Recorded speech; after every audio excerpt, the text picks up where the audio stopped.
મુંબઈ તરફ જતી કચ્છ એક્સપ્રેસમાં વલસાડ નજીક હોબાળો સર્જાયો હતો અને રિઝર્વેશન કોચમાં પાસ હોલ્ડર ચડી જતા સર્જાયેલા હોબાળા બાદ પાસ હોલ્ડરોએ ટ્રેન રોકતા પોલીસે લાઠીચાર્જ કરતા મામલો વધુ તંગ બન્યો હતો।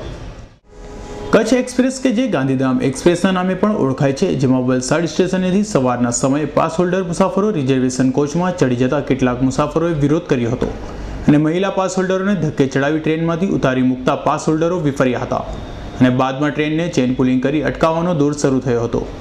પાસ હોલ્ડર પર પોલીસે લાઠીચાર્જ કરી મીડિયાને પણ બાનમાં લેવાનો પ્રયાસ કર્યો હતો, જે કે બાદમાં જિલ્લાનો પોલીસ કાફલો પાસ હોલ્ડરને સમજાવ્યા બાદ ટ્રેનને 2 કલાકની ભારે જહેમત બાદ આગળ ધપાવી હતી।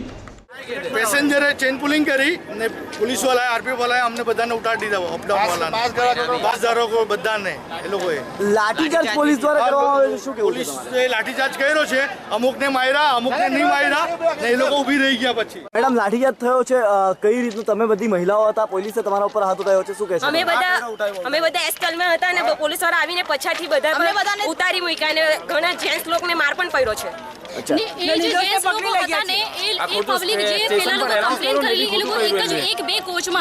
પછી લોકો બધા કોચમાં પસરાઈ ગયા ને બધાને ઉતાર્યા કરે કે ઉતરો ઉતરો ઉતરો, અમે ટ્રેનને આગળ નહીં જવા દેવાના ને ઘણી વખત એ લોકોએ ચેન પુલિંગ કરી। કેટલી વખત ચેન પુલિંગ કરવામાં આવી છે? 11 થી 12। વલસાડ રેલવે સ્ટેશન પર આજરોજ કચ્છ એક્સપ્રેસ ટ્રેનના આરક્ષિત ડબ્બામાં પાસ હોલ્ડરો ઘૂસી જતા મુસાફરો વચ્ચે ઘર્ષણ થયું હતું અને વલસાડ રેલવે પોલીસના જવાનોએ લાઠીચાર્જ કરી મામલો થાળે પાડવાનો પ્રયત્ન કર્યો હતો, પરંતુ મુસાફરો બાદમાં વધુ વિફર્યા હતા અને ટ્રેનના એન્જિન આગળ આવી ટ્રેનને અટકાવી હતી, જે કે ટ્રેન પારનેરા પારડી વિસ્તાર સુધી આશરે 23 વખત ચેન પુલિંગના કારણે અટકાવાઈ હતી, જેને કારણે સમગ્ર રેલ વ્યવહાર ખોરવાયો હતો। જો કે આ તમામ ઘટના વચ્ચે રેલવે પોલીસ નમાલી સાબિત થઈ હતી અને મુસાફરો પર નિયંત્રણ ન લઈ પોલીસે લાઠીચાર્જ કર્યો હતો અને બાદમાં મીડિયા કર્મીઓને શૂટિંગ કરવાનું પણ અટકાવવાનો પ્રયાસ કર્યો હતો અને મીડિયા કર્મીઓ સાથે પણ ઉદ્ધતાઈભર્યું વર્તન કર્યું હતું। માંથી એ લોકો અમને જબરજસ્તી ખેંચીને ઉતાર્યા, અમે જેન્ટ્સ લેડીઝ બધા લોકો હતા અને આ જીઆરપી પોલીસ વાળા લોકોએ અમારા પર લાઠીચાર્જ કર્યો અને મને પણ હાથમાં એ લોકોએ 2-3 ફટકા માર્યા। એ અહીંયા છે, તમને દેખાશે। તમારી સાથે કોને કોને મારેલું?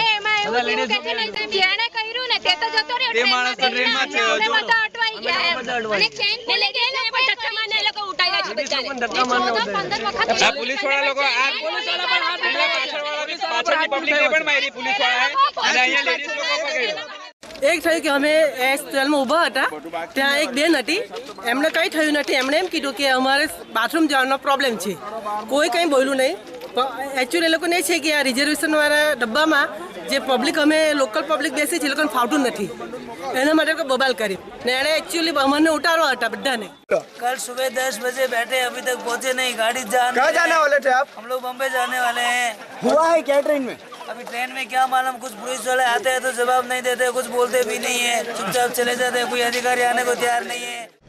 2 કલાક સુધી મુસાફરોને સમજાવવામાં અને રેલ વ્યવહારને સામાન્ય કરવામાં રેલવે પોલીસ નિષ્ફળ જતા આખરે વલસાડ જિલ્લાની પોલીસે પારનેરા પારડી ફાટક પાસે જઈ સ્થિતિને કાબૂમાં લીધી હતી અને તમામ મુસાફરોને સમજાવીને અલગ અલગ ટ્રેનમાં આગળ મોકલ્યા હતા। ત્યારે જાણવા મળ્યા મુજબ આ તમામ હોબાળો માત્ર 2 કે 3 વ્યક્તિઓની આડોડાઈને કારણે સર્જાયો હતો અને વધુમાં રેલવે પોલીસ કે જે કોઈ પણ નિર્ણયમાં લેવામાં અસરમત જણાતી હોય, પહેલા મુસાફરોને ટ્રેનમાં ચડાવી એ જ મુસાફરોને થોડી વારમાં લાત મારીને ટ્રેનમાંથી નીચે ફેંકતા કેમેરામાં કેદ થયા હતા, જેથી મુસાફરોનો આક્રોશ વધ્યો હતો।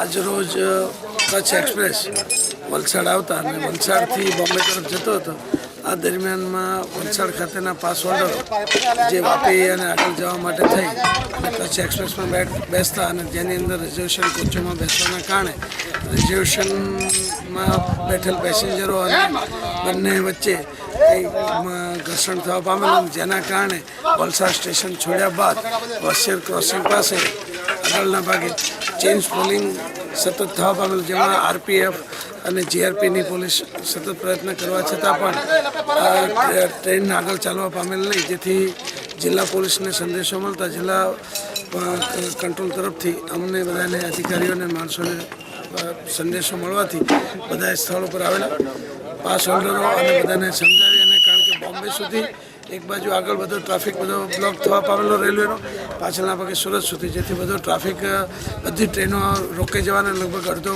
કલાક ઉપરનો સમય આની અંદર વ્યતીત થવાના કારણે જેથી બધાને સમજાવી અને ફરીથી વ્યવહાર ચાલુ કર્યો। પાસ હોલ્ડરોની દાદાગીરી હોય છે એ વાતથી સૌ કોઈ વાકેફ છે, ત્યારે રેલવેની કામગીરી સામે પણ સવાલો ઉઠી રહ્યા છે. અમૃત પટેલનો રિપોર્ટ S9 ન્યૂઝ પારડી.